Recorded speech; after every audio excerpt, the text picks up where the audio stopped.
Hey guys, welcome back to my channel. So Samsung just announced the Galaxy A50s. So in this video, I will see how it's different from the 6 months old, the standard Galaxy A50. The price of the A50s is not known yet, while the A50 is selling for about $280.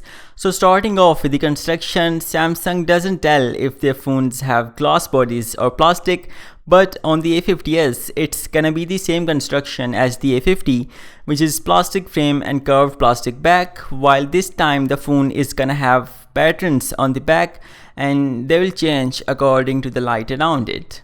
On both phones, the screen will be 6.4 inches diagonally, so as for their overall size, they are gonna be exactly the same, and as for the weight, again, not a huge difference.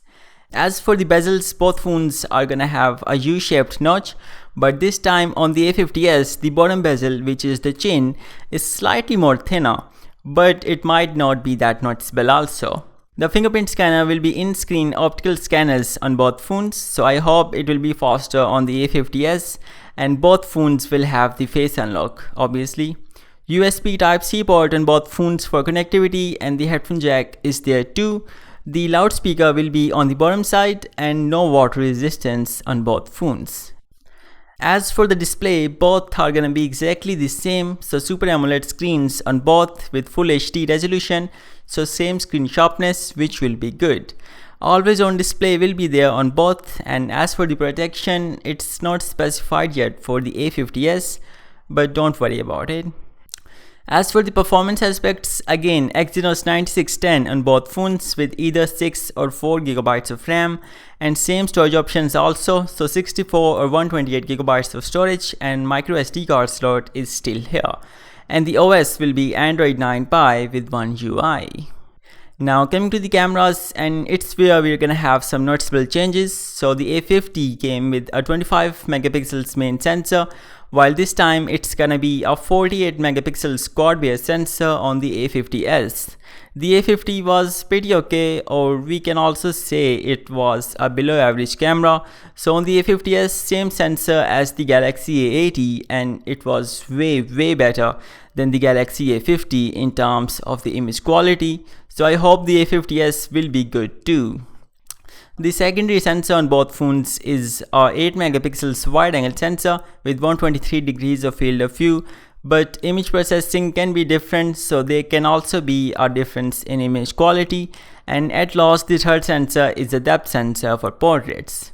Video capture info is not given by Samsung, but I think the A50s will record 4K videos this time and 1080p at 60, while the A50 can only capture 1080p videos at 30 fps.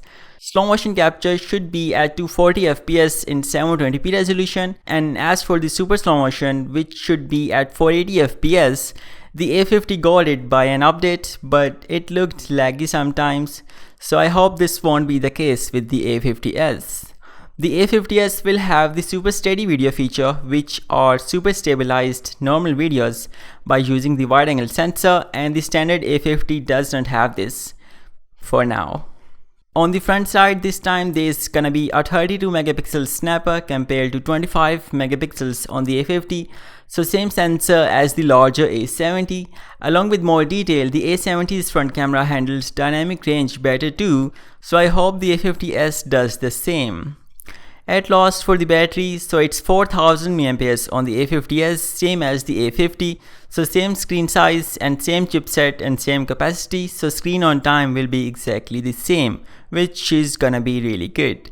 And as for fast charging, both phones will be coming with a 15 watts charger, so it takes 1 hour and about 50 minutes for the A50 to fully recharge, so the A50s should also take the same. So this is it for this video guys. Let me know what do you guys think about both handsets, and if you found this video interesting, then be sure to like it, and I will see you guys in my next video. Peace out.